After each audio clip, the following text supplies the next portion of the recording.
Check. 1, 2. The D. Brief. This is the D Brief. Your guide to Detroit. Your guide to Detroit's arts and entertainment scene. This is the D Brief. Hello and welcome to the Debrief. My name is Seth Ressler, and we are actually off on vacation this week. We are taking a well-deserved break. We will be back with a brand new episode next week, but don't worry, we didn't want to leave you empty-handed, so while we're gone, here are some of our favorite interviews from earlier in 2018. Hope you enjoy, and we'll see you next week. This is the D Brief. All right, Jag, you had a very unique opportunity. Star Wars. Yeah, so I must admit, and I know I'm the oddball here, and every week I get laughed at for this. Mm-hmm. I've only seen the original Star Wars movie once, and none of the other ones. And this is the only movie you've even seen in your entire lifetime, right? Like, it seems that way sometimes, yes. Well, that and Top Gun. Yeah. Right. I mean, seriously, how have you only seen the original Star Wars I don't film? even get it. I just never got around to it. Like, movies were never a priority for me. I was popped in front of the TV as a kid, and I just... So, like, you don't even know who Jabba the Hutt is? I've seen Spaceballs. I know who Pizza the Hutt is. Oh, God.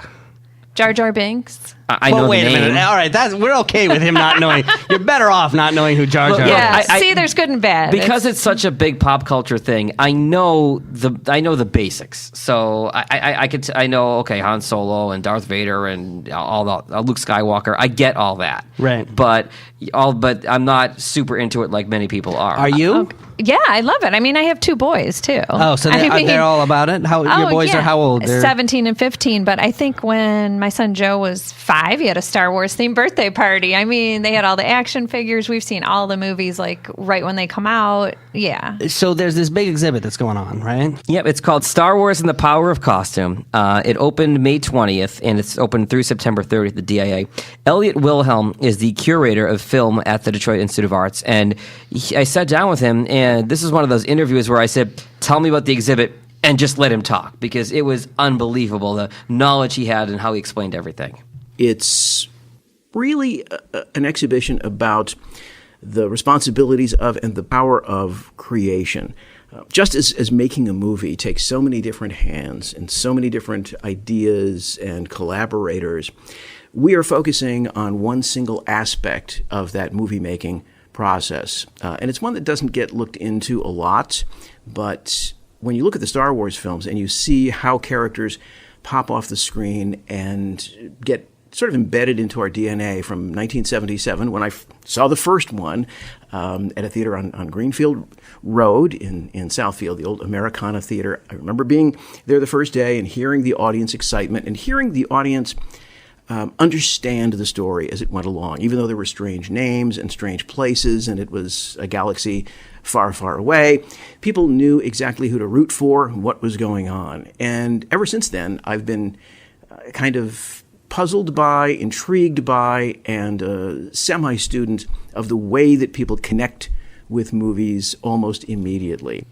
All right, I'm not going to bother asking Jag. I'll ask you, Becky. Sure. Do you have a favorite costume from the movies when you think back about all the Star Wars films? Oh, I like all the Queen Amidala stuff. Yeah, that just stuff is so regal and intricate and gorgeous. And yeah, so those would be collectively my favorites, Yeah. I'd say. Yeah. Well, And there's so much about these movies that I know people connect with, but that this exhibit focuses just on the costumes and the detail, and specifically on that.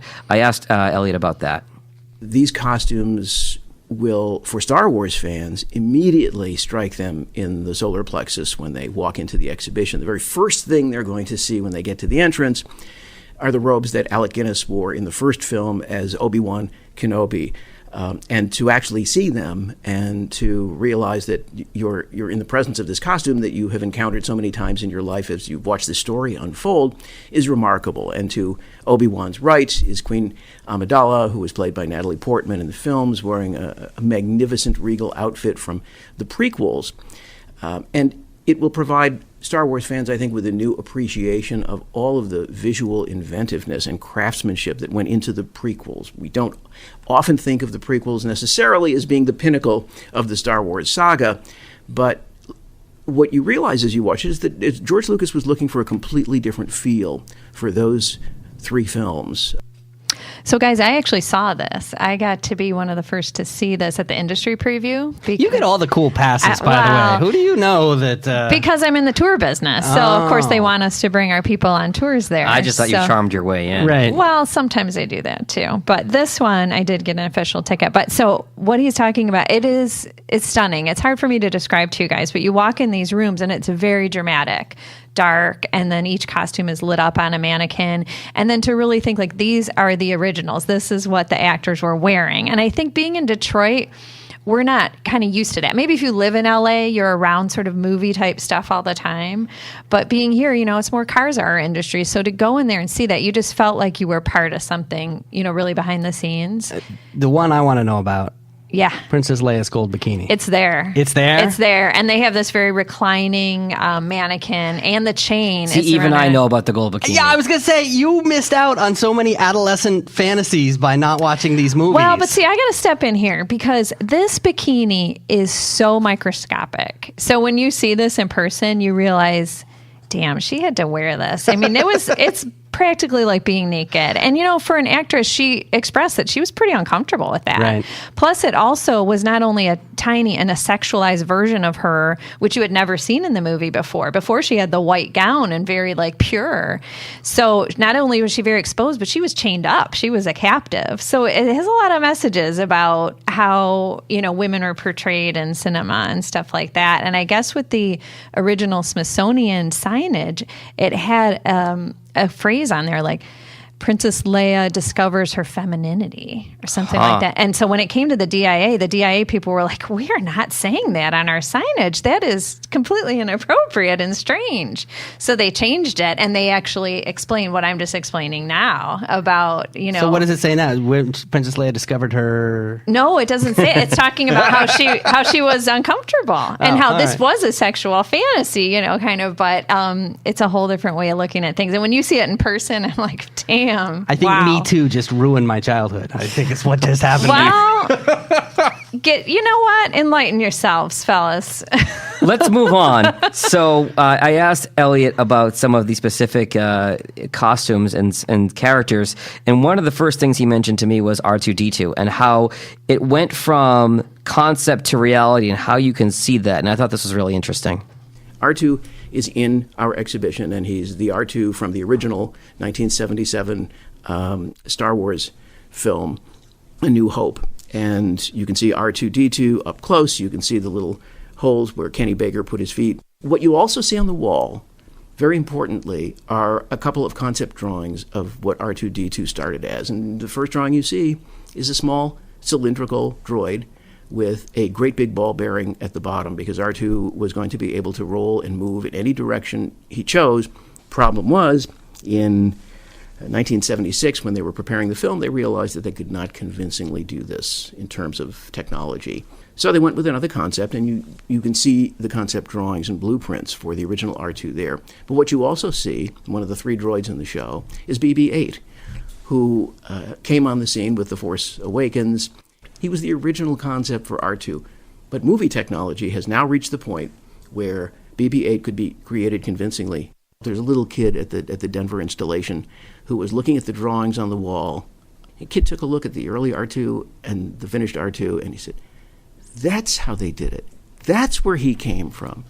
That's cool. I did not know that. Yeah. And R2-D2 is one of the favorite characters. Oh, I mean, of course, because he's kind of got all the personality and it makes you laugh. And in the exhibit, he's with C-3PO, and that has a really fascinating video. So there's videos throughout with the actors talking about what it was like to wear these costumes. And the C-3PO guy was like, it was so uncomfortable. And they had a WD-40, the knees and stuff like that. And then they have in a case the whole components of it.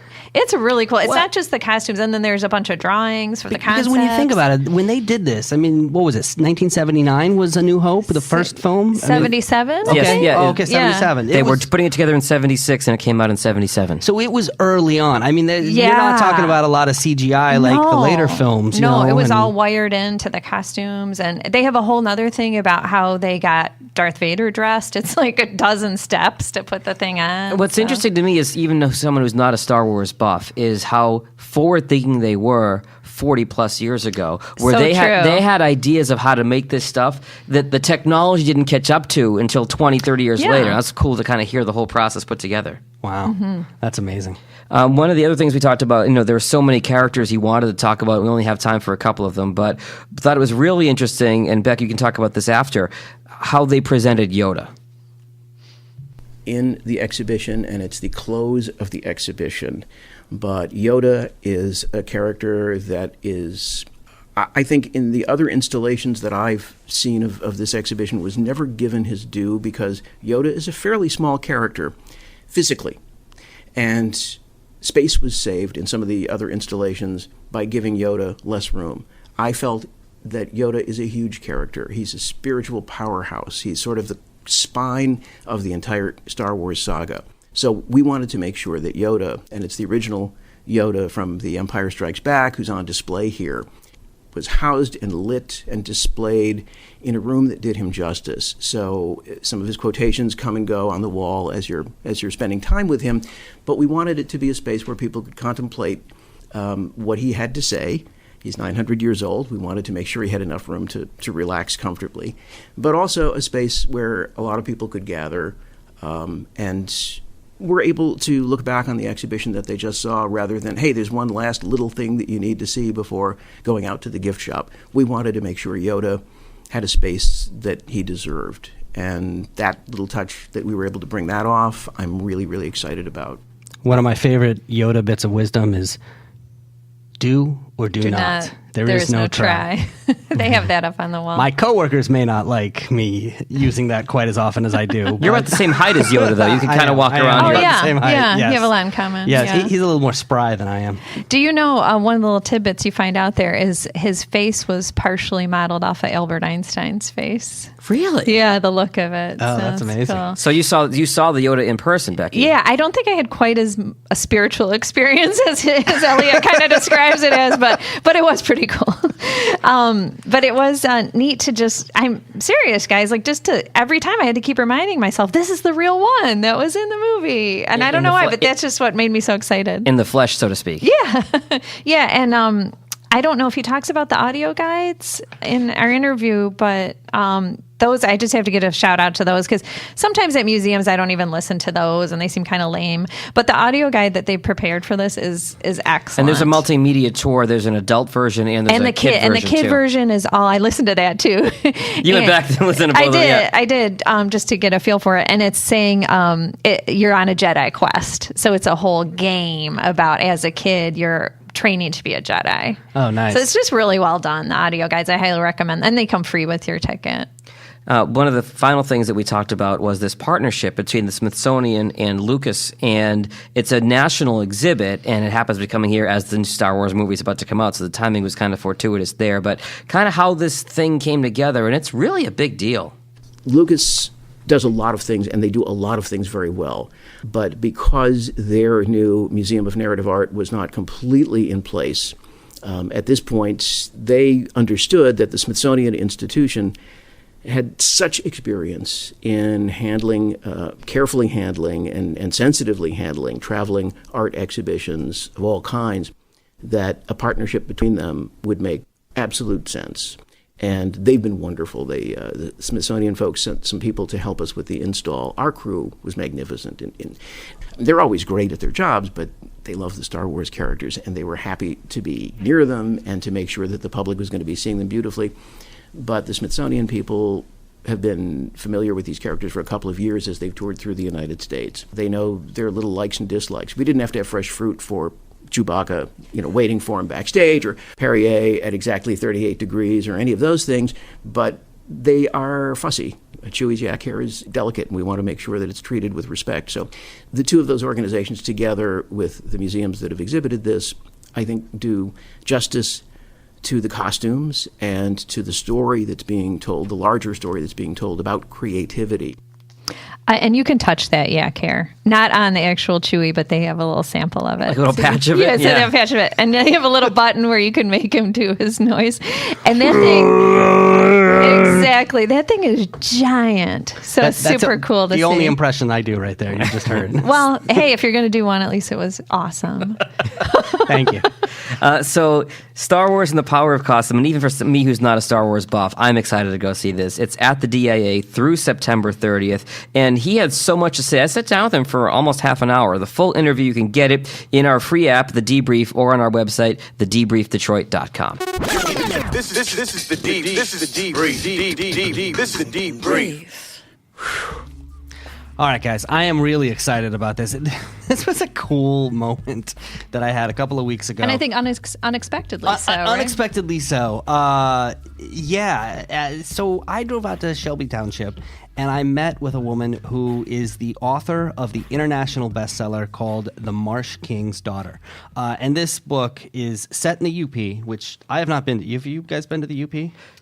Just very minimally, not a lot, which is sad. I know. I spent a couple of hours in the UP. My wife and I drove over the bridge and took the ferry to Mackinac from St. Ignace to say we went to the UP. You just kind of put your foot in there. But we were actually planning this out last night. We are, for our first anniversary this summer, we're going to take a week and kind of drive around the UP. And I know we can't do the whole UP in just a week, No. but we've got like 4 or 5 things we're going to do, like the Pictured Rocks and Sault Ste. Marie and the Sioux Locks. And there's so much to see. And because my wife and I love Michigan but didn't grow up here, there's so much we want to see that we haven't done yet. So we're really looking forward to doing that this summer. That's a good way to spend your anniversary. Well, I'll tell you what, I will loan you the audiobook so that you can listen on your way to the Is it going to freak us out? Yes, it's totally going to freak you out. Oh, don't go walking in the woods. Maybe on the way back after we cross the bridge and get back to Traverse City area. I don't love about the UP just personally is I get kind of freaked out when there's so much vast wilderness. Yeah, this book's going to freak you out. Yeah. It's a psychological thriller. Like what's hiding in there? Yeah, in fact, you know what? I will let Karen Dionne tell you what the book is all about. The Marsh King's Daughter is the story of a character named Helena, and the book actually takes place in Michigan's Upper Peninsula, which makes it fun. Helena's story is, for the first 12 years of her life, she lived in a cabin with her mother and father in the wilderness in Michigan's Upper Peninsula. And during all that time, she never saw another person other than her mother and father, which maybe sounds a little grim, but she loved her life. She was a tomboy. She liked hunting and fishing and foraging, and she loved learning everything there was to know about the marsh. So, at the age of 12, she finds out through a series of dramatic circumstances that the reason they live like that is because her father kidnapped her mother and had hidden the family away. So that's half the story. And then in the present day part of the story, Helena is a young mother of 2 little girls. She's still living in the Upper Peninsula. She's living south of Grand Marais. But she has reinvented herself because it didn't go well for her after she left the marsh, and she wanted to put all of that behind her. So even her husband does not know her history. She makes a living selling jams and jellies that she makes from foraging blueberries and other wild ingredients. But all of that comes crashing down when her father escapes from the maximum security prison in Marquette. Now she has to use the hunting and tracking skills that her father taught her as a little girl to hunt him down before he can come after her and her family. Wow. It's freaky, right? Yikes. My eyes are just getting bigger and bigger listening to her set up the story. Oh, yeah. I was freaked out when she's like, yeah, just your mother and father. Those are the only other people that you know in the world. It just completely freaky. And I'd be like, yeah. So, but the whole story set in the UP. Yeah, I consider The Marsh King's Daughter to be my love letter to the Upper Peninsula. When my husband and I moved there in the 1970s and we homesteaded, it was out of a desire to live closer to nature. We wanted to feel more connected. We hated the idea of working at your job and going at the end of the week, getting your paycheck, going to the store, buying your food. We wanted to grow food. We just wanted to feel more connected to the land. So we paid attention, even though we didn't live off the grid for 30 years, we paid attention to the land. And I know the seasons, and I know where to pick blueberries and what time of year, and the names of the plants and so forth. And so because I love the Upper Peninsula and I love the wilderness so much, I basically gave that same love to Helena, the character. And as I was writing the book, so many times it almost felt like a memoir, because I was just revisiting that time when we lived in the Upper Peninsula as a young couple, and we were so, insanely happy doing what we were doing. So, Jag, when you get back from your trip, you got to write a book. I like the fact that she has all this experience in the UP. It's like Stephen King in Maine or something like that. Because that's what makes it work. For someone to say, "Oh, I'm going to write a book about the UP," and I'm from Texas, that doesn't work. But like the fact that she has so much personal experience that she can weave into it. Well, and what was funny is her first thought was not to set it in the UP. Really? Her first thought was actually to set it in an urban setting. And then, she changed her mind and decided to put it in the UP. So she had the kernel of the storyline first before the location. She said that she woke up in the middle of the night and had the first couple lines of the story in her head. Not the plot, not the characters, just the first couple lines. And the opening lines are about, how her mother is famous, but not for good reasons. Oh. And you hear the lines and you're like, you hear the premise of this book and you're like, oh my freaky. God. At what point did she decide that they lived off making jams and jellies? Because I feel like that's about as UP as it gets. Yeah, for sure. from farming their own land. Well, you know what? Sure. I'll let her tell you a little bit more about the main character, Helena. Well, Helena is a very interesting character because for the first 12 years, she sees no one except her mother and father. I gave her a stack of old National Geographic magazines because, well, every cabin in northern Michigan has a stack of National Geographics, and I wanted her to be able to learn to read and write. So she does, and there's the dynamic between her mother and father that's very odd. Only Helena doesn't know this because it's her normal. It's all she knows of life. So she's a victim, but she doesn't know it. Only gradually does she come to see, her father for what he really is. So she's a really unique character because you could say that she loves her father with a purer love than any child has ever had for their father, because there were no other adults in her life. There's no grandparent, there's no teacher, there's no, she doesn't even have television to know how other people might act. And, I deliberately created this distance with herself and her mother. So she loves her father unconditionally.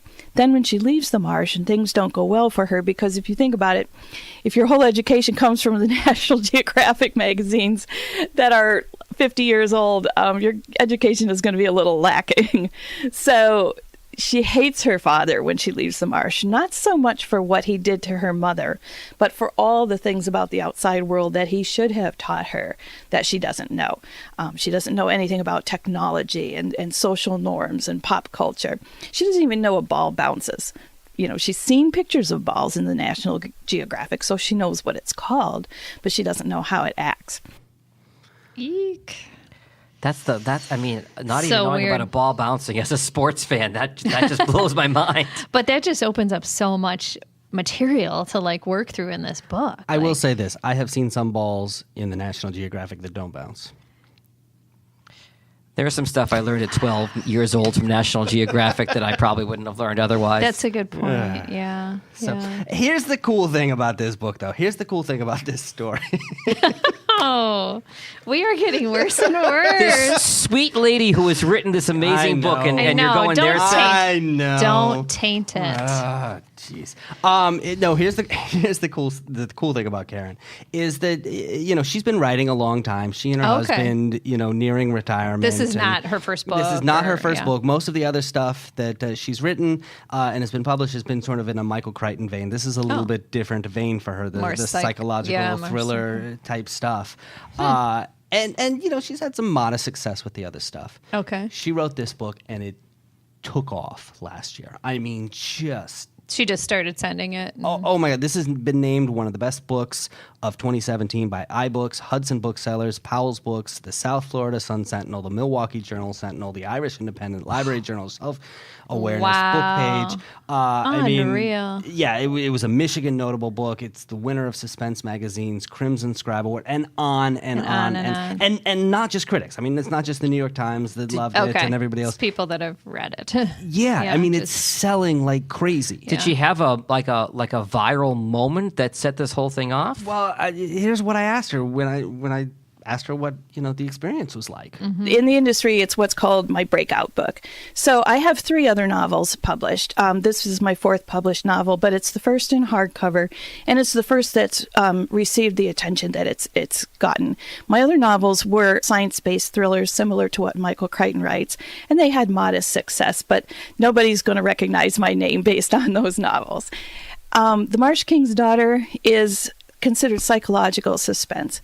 And so in addition to selling at auction in the U.S., which means more than one publisher wanted to publish the book, which is always very cool, for an author, we've also sold translation rights in 25 countries around the world. So, The Marsh King's Daughter is going to be published in French and German and Italian and Spanish and Korean and Russian and Chinese and Icelandic. So it's been very fun. And she's not kidding. She showed me these. She's got this whole bookcase, and she's like, she pulls. Here's the Korean copy. Here's the Yiddish copy. And there wouldn't be a Yiddish copy. No, there was. There was. Really? I'm not kidding. That's Are you sure it wasn't Hebrew? Hebrew. Well, okay. Yiddish is slang. Hebrew is sure. That's talking, But she's standing in front of this book, and she's got like 10 copies. She's like, they just send me 10 copies in each language. I don't know what I'm going to do. But you know with what this tells me too is it really stands on so many more legs than having to do with the UP. Yeah. This is not like people aren't loving it because it's a Michigan right. thing. Universal. It's like this is a universal story that people are gravitating towards. So here's the odd circle of life thing: is the character in the book grows up only reading these National Geographics. Could she have somebody that learns multiple languages only reading this book in 10 different languages? I don't know. Why don't you try that? We'll give you that assignment. It's like Rosetta Stone. Yeah. So this lovely, humble, very cool woman is just. I mean, you get the feeling that she's just on the ride of her life. That she's having so much fun going. I through love this. her. I love this story. Here's the thing: it gets better. Okay. Okay, because the book has now been optioned to be a movie. As we were describing this, I'm picturing it in my head like a movie. Oh, it sounds like a perfect premise. I for a can movie. hear the music that'll go with it and the whole cinematography. Wow. She told me a little bit about that. The stage we're at it's in development. So it's in development as a major motion picture, which, I mean, it's just astonishing to me to even say that. But the production company, Anonymous Content, has optioned the right, and they're responsible for the movies Spotlight and The Revenant. And Spotlight, if you remember, won Best Picture some years ago. So I'm very happy that it's such a quality production company. The screenwriter for The Revenant adapted the book for the screenplay. And I had a conversation with him by phone, and I'm very excited because he really seemed to understand that it was a psychological story, the relationship between the character and her father. And then most recently, when it was announced, the big news is that Alicia Vikander is going to star as Helena in my movie. So, that's all super exciting. You get the sense she can't even believe it. I know, she's so cute. I love the way that she stumbled over the words major motion picture. Because this had to be a thrill for you, Seth, as you're interviewing her, to see her just wide-eyed at this whole experience, right? You know what the interesting thing was? Is I went to her, and she said, "How did you find out about me?" Uh-huh. And I don't remember. I don't. There's a Michigan authors Facebook group. Maybe it was in there. I know that this has been covered by like the industry trade Variety and things like that. She said, "You're the first person from Detroit Press to come interview me." We got a debrief exclusive.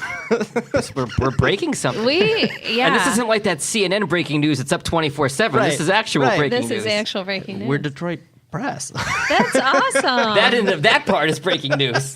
I love that she gave us the first story. But the movie is directed by Morton Tildum, who did, you like this movie, Imitation Game. The Imitation Game. Yeah. And Alicia Vikander, who's the Swedish actress, she's the new Lara Croft. In Tomb Raider. In the Tomb Raider relaunch. So She's in a bunch of great movies. That's a big deal. And the screenplay was adapted by Ellie Smith and Mark L. Smith, who also did The Revenant. You kind of get the sense, too, that Karen's just she wrote this little book and put it out there, and it's just all kind of happening to her. The next thing you know, she and her husband are going to be walking down the red carpet in Hollywood for her movie premiere. How cool is that? Right. And there's, doing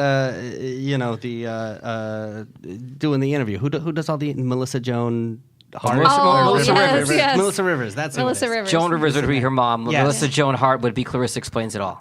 Different Melissa. Back to your childhood, Seth. Yeah. You watch different television than I do. Clearly. Well, No, I just remember different things than you do. we all bring different things to it. Well, one thing I always want to know, if you're the author of a book, is what is it like to see the script?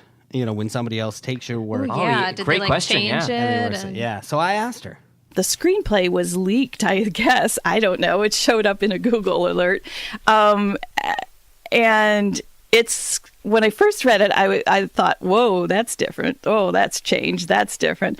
But I could see why they made the changes that they did, because it's so much more a visual medium and they can accomplish so much more by showing. And so I like it. I think it's going to be great. And I do know, Alicia Vikander won an Oscar for her role as Best Supporting Actress in another movie called The Danish Girl. So I know that, they're going to be hoping to make a movie that's Oscar worthy. I forgot to mention the director too is amazing. His name is Morten Tildum, and he was nominated for an Oscar for directing The Imitation Game with Benedict Cumberbatch. And I love that movie. And his most recent movie is Passengers with Chris Pratt and Jennifer Lawrence. So it's very easy, as I'm sure you can imagine, for me as an author to just hand my project over to these super talented, creative people and say, yeah, do something with it. She's trusting. She's more trusting than I. I think that's to her credit, though. I because don't know. Yeah, I mean, these are big names. These are big names. These are impressive. They're not going to mess up something. I'm so glad you asked her about that too, Seth, because that would be what I would wonder is, okay, they're tinkering with her words and her script. I feel like it goes one of two ways. Either she's cool with it, which is awesome and credit to her, or this is my baby. What are you doing to it? Yeah. Right. Yeah. No, absolutely. So anyway, the book is The Marsh King's Daughter. It's been out in hardcover since last year. Okay. It is now just coming out in paperback. So now. Just now, as we like. I gotta go get it. Not now. Now No. it's out in paperback. Okay, now. The Debrief. Your guide to Detroit's arts and entertainment scene. All right, Becky, Jag, before you guys joined the podcast, we had a guest who was absolutely fantastic. We loved her so much, and she's so knowledgeable about the music scene here, not just in Detroit, but really nationally as well, that we wanted to have her back as a regular guest. And so we've got on the line Delisi. She's the host of Delisi's Essential Music on 101.9 WDET, the public radio station here in Detroit, where every Saturday and Sunday morning she hosts that show. Ann, thank you so much for joining us. It is my pleasure to join all of you. And Seth, I had such a great time last time. I was happy that you invited me back. So hopefully we'll be able to talk about things that get people thinking and know a little bit more after we got done talking than they did before they started listening. That's a good goal. Well, you're one of my music idols. So I'm happy to be chatting with you. I've been a fan for... gosh, you're so nice. I know we've met a few times, but I just think you're great. So thanks for... conversing with And us. I'll echo Seth's comments from earlier when I was producing the podcast when you were on the first time and consulting it, and that was an incredible interview. So no pressure, but this will be great. I know, right? Exactly. Well, I thought, one of the things that I wanted to talk about is this upcoming 9 Inch Nails tour. And it is a big deal that 9 Inch Nails is touring, and this looks like it's going to be quite an extravaganza and basically get all your senses going kind of a performance. But what I found the most interesting is they decided, or Trent Reznor, I guess for all intents and purposes, decided that people would have to go stand in line and buy tickets. Talk about going old school. I love Yeah, it. it Reminds is me old of the school. days of waiting in line at Harmony House to get my tickets and pay cash and talk to the people in line and get excited. So I don't know that I love it. I mean, I love it in stuff concept. to do. I love it in concept, but at my age now, I don't know that I want to camp out there. Well, in concept, I feel like it would cut down on scalpers, wouldn't it? Or are you just going to have Yes. somebody wait in line and sell them to the scalpers? Well, I think that was the goal, is to make it a level playing field so that people that are fans can actually go, and it's first come, first serve. And he admitted, that a lot of people aren't going to like it, but we live in a day and age when people from anywhere in the world can buy up all the best seats as quickly as possible and then sell them at an incredible increase. And that paradigm has created insane ticket prices. Yeah. Agreed. And so there's something I like about this. I think it's a pretty interesting thing that people that really love this band don't feel like if they can't be on the phone when it happens or when it goes on sale that they're going to lose, that they can actually go and have a chance at getting some really good seats. I know it's a pain for a lot of people to go stand and do it, but I kind of like the idea. I mean, not saying that I wouldn't do it. I mean, I've been listening. I'm going to give away my age here, but I've been listening to this guy since Pretty Hate Machine. My high school years would have been a lot better if I had never bought my copy of Pretty Hate Machine. Oh, no, it's the best. Well, I think, too, part of the gist of it is that human interaction. You never buy anything, online. You don't speak to a human. You don't converse with other fans. Hey, are you going to the show? Have you ever seen them before? Whatever. I think that's a huge part of it, too, just to bring it back to the community. I mean, he's an amazing show, too. Is everybody here? I think this is the first artist we've discussed on the show that all three of us, well, four if you count Anne, have actually seen in person. Yeah. Yeah. It'll be an experience. I mean, this album that's coming out on June 22nd called Bad Witch is part of a trilogy that it's a completion of a trilogy. So in 2016, the album, not the actual events. And then last year was Add Violence and now Bad Witch. And so he's got a lot of material to draw from. And, we should also mention, he's done a lot of soundtracks in the last few years as well, very successfully. But it's nice to see them out as 9 Inch Nails and coming to the Fox in October. Nice. On the website, it actually says, here's how it works. You, an actual human being, show up at the box office, interact with the ticket seller, another actual human being, and purchase up to 4 tickets that will actually be handed to you on the spot. The tickets will not be available online or anywhere else before or during that day. All seats, including the best seats, will be available first come, first served. You may actually encounter other actual human beings with similar interests, likely wearing black clothing during the process, and potentially interact with them. The experience has the potential, *, to be enjoyable.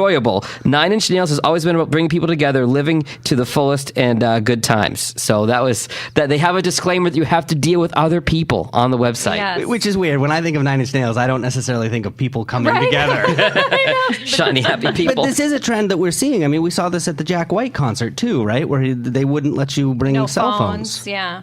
And I have to say, we're all wearing black today. Ironically, yeah. All right, Ann, speaking of shows, there's also the Concert of Colors coming up. Can you tell us a little bit of what that's all about? Yeah, so it is a real celebration of music from around the world. And one big integral part of it and sort of the culmination is the Don Was All-Star Review. And those of you who know Don Was know. And for those of you who don't, he's from Detroit. He is the president of Blue Note Records. And he has produced everyone from Bob Dylan to the Rolling Stones. So he does the Don Was All-Star Review, and literally he just likes to do it, to come to Detroit to perform with Detroit musicians. That's the only reason he does it. So this year the theme is Detroit Rock City, and it's going to be in 2 places this time, in Detroit at Orchestra Hall per usual on Saturday, July 14th. And then the entire performance and some of the acts that are part of the entire Concert of Colors are all going to Jackson, Michigan to perform there. They really wanted to do a Concert of Colors. So the show's going to go on the road a little bit, a little west of Detroit, and we're going to see how that goes. So it'll be Detroit musicians playing rock songs that are iconic rock songs from Detroit that were made here or made by iconic, rock and roll Detroit artists. And ironically, this is the year that celebrates the 50th anniversary of the MC5's Kick Out the Jams that was recorded over 2 nights over Halloween at the Grandy Ballroom. So Wayne Kramer from the MC5 is going to be performing in Detroit on that weekend to celebrate the 50th and perform the entire Kick Out the Jams album at the Fillmore. How cool. That is cool. It's going to be pretty crazy, yeah. It is, and I interviewed him in preparation for this because he has a book coming out as well. And we talked about, I asked him a very cliche question, which I tried to avoid, but I couldn't help it. You just have to know. So I said, when you guys were creating this album, did you have any idea that it would have the staying power and the influence that it has 50 years later? And he goes, you know what? this is going to sound a little egotistical, but we thought about it. We talked about that. Wow. Wow. That's I know. cool. I was surprised Yeah. by that answer. So it's a lot, it's Detroit Rock City. There's so much, you don't call it Detroit Rock City for nothing. There's a lot of it here, but it'll be a celebration of that at the Don Was All-Star Review this year. That's so cool. That's such a great event too. Just all the other shows surrounding it too. It's a great, it'll be great cool. time. And Don Was is a guy that you've run into a lot over the years, right? In your time here at the Detroit scene? Yeah, absolutely. So, Don was originally with the Detroit band Was Not Was, that I contend they were just ahead of their time, really. I agree. I will give you a little bit of trivia. There used to be a syndicated radio show called Countdown USA when I was a kid. And you could write in and request a song. And I wrote in and I requested Walk the Dinosaur by Was Not Was. And they played the song, and they sent me a copy of the CD with a big Countdown USA sticker plastered across of it. And I remember, I mean, I don't know how old I was. I must have been like 11, 12 years old. And I put that album in. And that is the weirdest. Yeah. I mean, there's just a song that like, "Hello, Dad, I'm in jail." Yes. And for a young kid, it was so bizarre. Right. A friend of mine, her sister was dating someone in the band, and we listened and we're like, who is this? Like, that's so lame, But I think, like you said, it was just so ahead of its time. We didn't know what to make of it. Yeah, I mean, they were very adventurous, and that was the beginning of Don Was's career, and he has turned into be a world-class producer, and Blue Note Records has been put in his care, and he is a huge jazz fan, and he absolutely loves Detroit. So he comes here, pretty regularly, and it's going to be an exciting time. It always is. He just loves to come to the Motor City. So, when he's not working with the Rolling Stones or Bob Dylan or whoever he's working with, he loves to spend time here, which is great. Obviously, he was a visionary. I know he worked on Dave McMurray's new release too. Coming out on Blue Note in June. Exactly. Yep. Yeah. Nice. He is one of the nicest people, Dave McMurray. No, I agree. He's a friend of mine, and I just love him. And at the Detroit Music Awards, I was backstage with him, and he just defines cool. He just has cool dripping from every pore. He is. He is a really good guy, incredibly talented, and I'm excited that he is putting out this new album on Blue Note. It's pretty perfect. Mm-hmm. And you've got some Jeff Buckley news as well, right?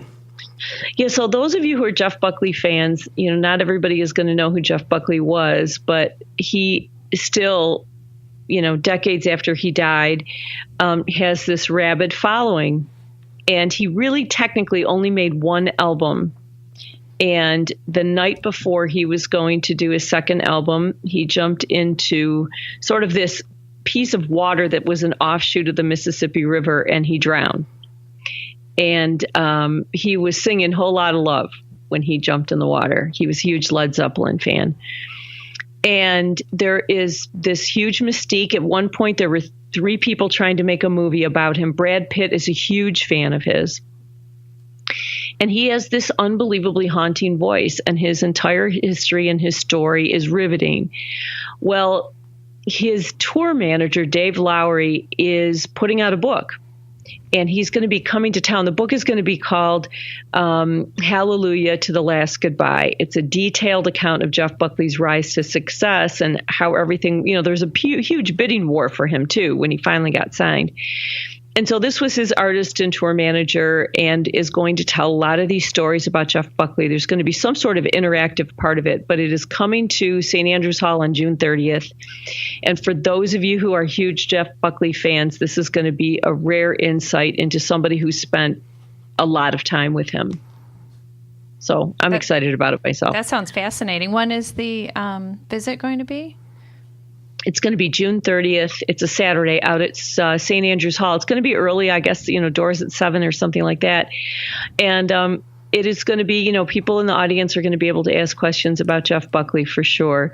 So it should be, for those people who are really big fans of Jeff Buckley's, this will be quite an evening. And they're out there. I mean, this is a guy who, has had fans. I'm a little embarrassed to admit the first time I heard his name was when somebody did Hallelujah on American Idol probably 5-10 years ago. But now having heard the original, it's been playing on a loop in my head since we've started talking about it.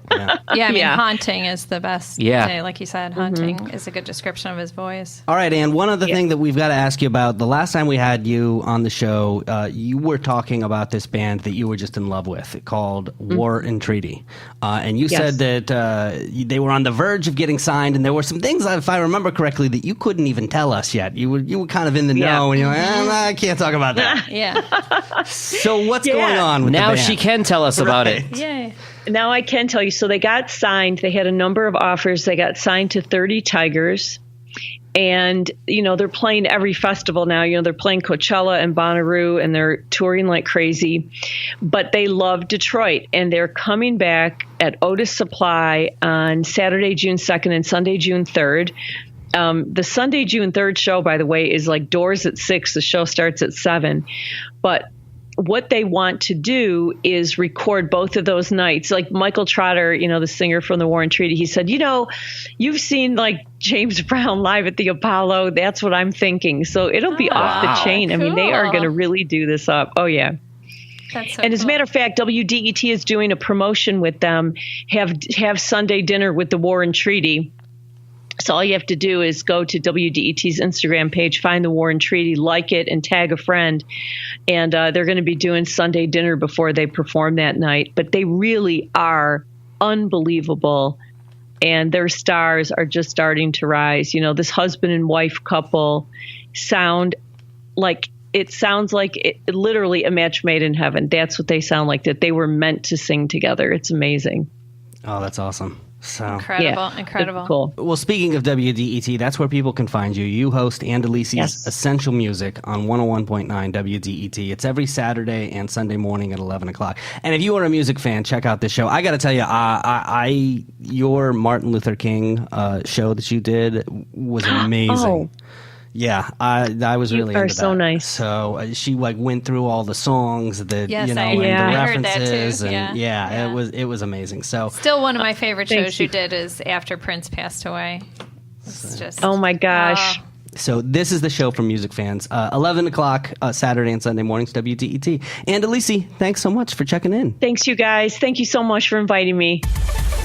This is The Deep Brief. Want more? Your guide to Detroit's arts and entertainment scene. Go to thedebriefdetroit.com. Jag, this was cool. You missed this a couple of weeks ago. You guys were telling me about this before we started recording, and you've piqued my curiosity. Yeah, nice night out. You found this place, Becky. I did, How did yeah. you find this place? Kind of like you with the book. I don't quite remember. I think there was just some buzz about it online somewhere. So I reached out to them and they're like, yeah, come on in. And normally we go and get interviews. You spend 20 minutes and get something on tape. This guy, Kevin, was like, come, we'll make you drinks, hang out. How are you going to turn that down? Okay. So this place actually has two names because it's two places in one. Two identities. Right. The first name is Sfumato.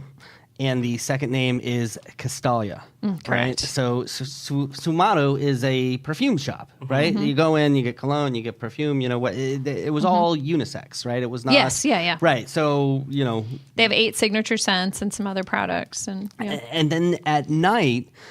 They turned it into a bar, and they actually make a cocktail and match it to each scent. So when you get, the menu, on the left side are all the scents, and on the right side are all the cocktails. Really? And then they make you the cocktail, and they spray your napkin with the corresponding scent. So the perfume is not in the drink? No.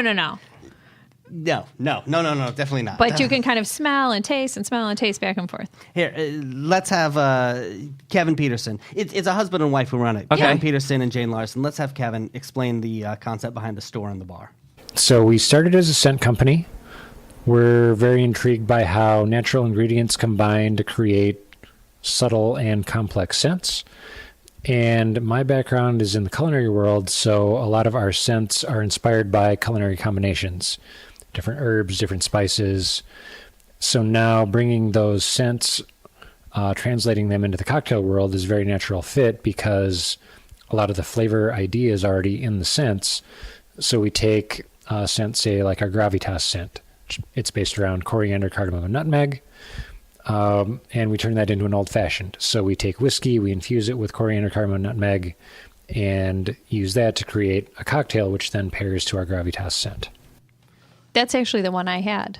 How was it? It was amazing. Yeah. It's really good. I like the science behind this because smell and taste are the two senses that are probably closest related. Right. Like you wouldn't taste a food that you don't like the smell of, but Exactly. if the smell's really good, you're gonna. That's really cool. Yeah, and we so there's 4 of us, Seth and his girlfriend, me and my husband, and we all got different drinks, and we all tried each other's too. So we really got a range. Yeah.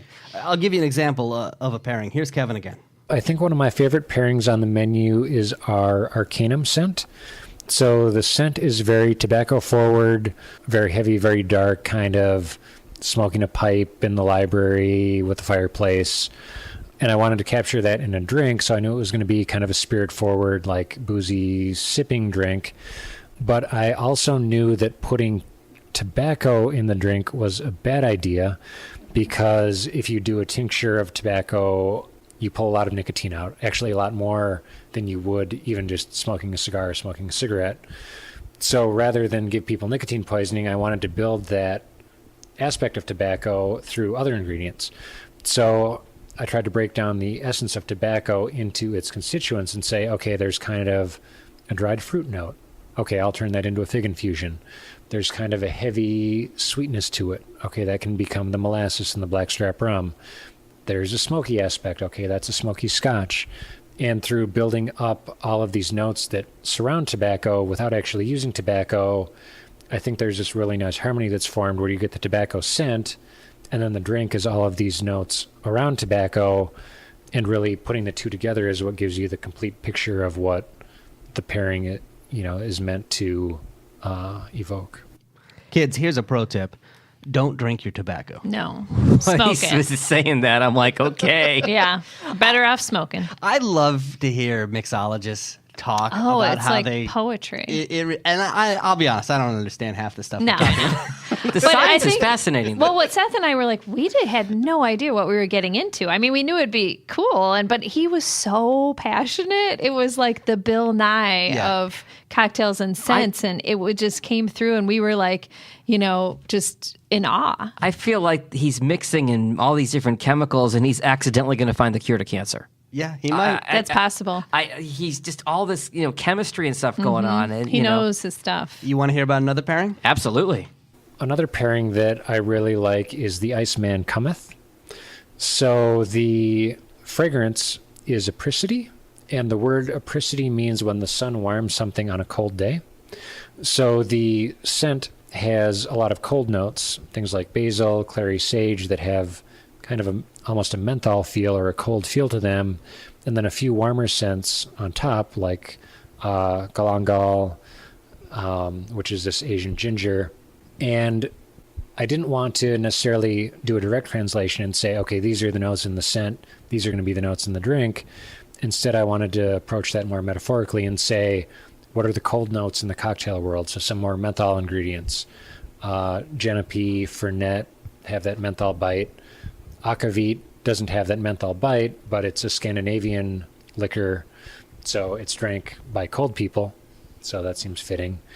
And then Amaro Montenegro is this Mediterranean liqueur that is the warm note. So, again, we've got kind of the base of the cold notes and then the warm note floating on top to create sort of a metaphorical translation of that scent in cocktail form.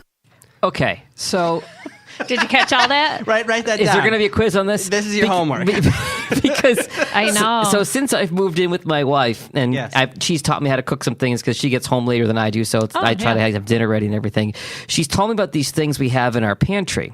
Spices? They're called spices, and I'm still Spice up your life. I'm still getting my head around using things like cumin and oregano, and so I'm at this very 101 level of this, and listening to Kevin here, I'm just like It was mind crazy. blown.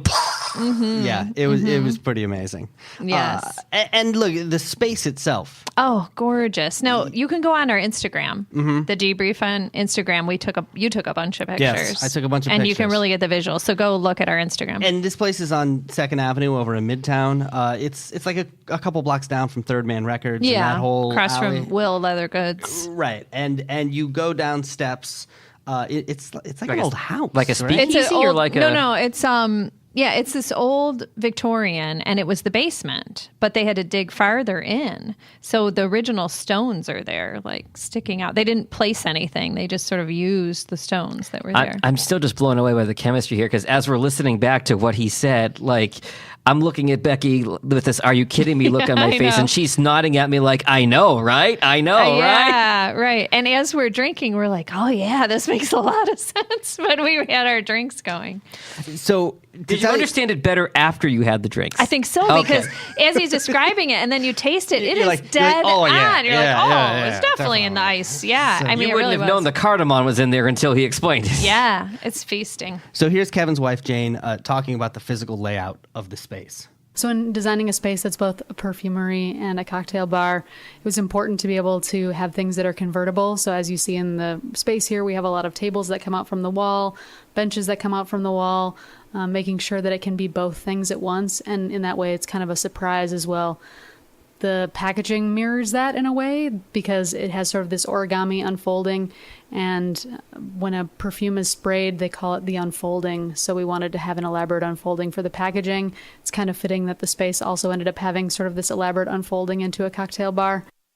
Yeah, I mean, the space is tiny, but there are like shelves that fold out and fold in, and It's tables really lift up. beautiful and interesting. Yeah, I mean, what did it hold in there? 16. Yeah, it was tiny, but it was cool. And the weather gets nice. They'll have more on the patio. Yes, Yeah. but the intimate, because I like that sort of dark, underground bar. Oh, it's so cool. It's like you setting. wandered like you know- into this best kept secret. I was going to say, you know Oh. something that somebody else doesn't know. Exactly. But then when you're outside in the sunshine, he can probably break down the chemicals and all the sunshine for you too, right? Well, probably so. Well, listen, there's more to this. Yeah, because But wait, there's more. Where there's more. Yeah. This is nuts. Like just when we thought we kind of figured it all out, she Right. came out with this. Yeah, because we asked her what her favorite aspect of the design was, and here's what she said. One of the striking parts of the space is the lighting, which was done by some friends of ours, terrarium makers, Leadhead Glass over on the east side. And we came to them and said, we'd like to have you make some lights that are based on molecules. So the middle one is an alcohol molecule, and the one on each side is a glass molecule and a water molecule, which are the three molecules you need to make cocktails and fragrances. So it seemed fitting that those would be the lighting that came together.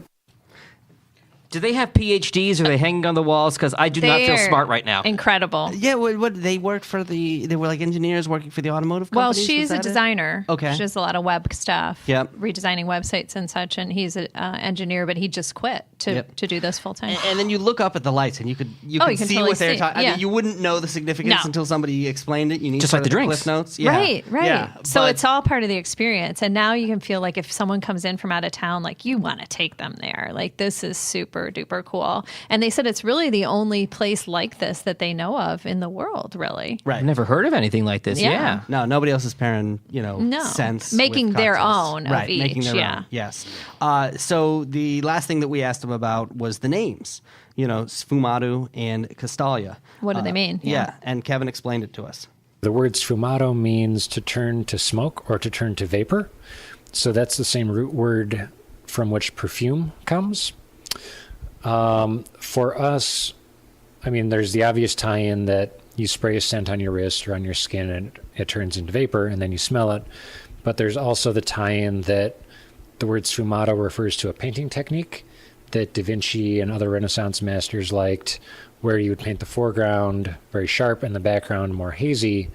And it was a reference to as if you're viewing the background through a haze of smoke. And I think that's a nice metaphor for fragrances. I like to say that subtlety is one of the most important ingredients.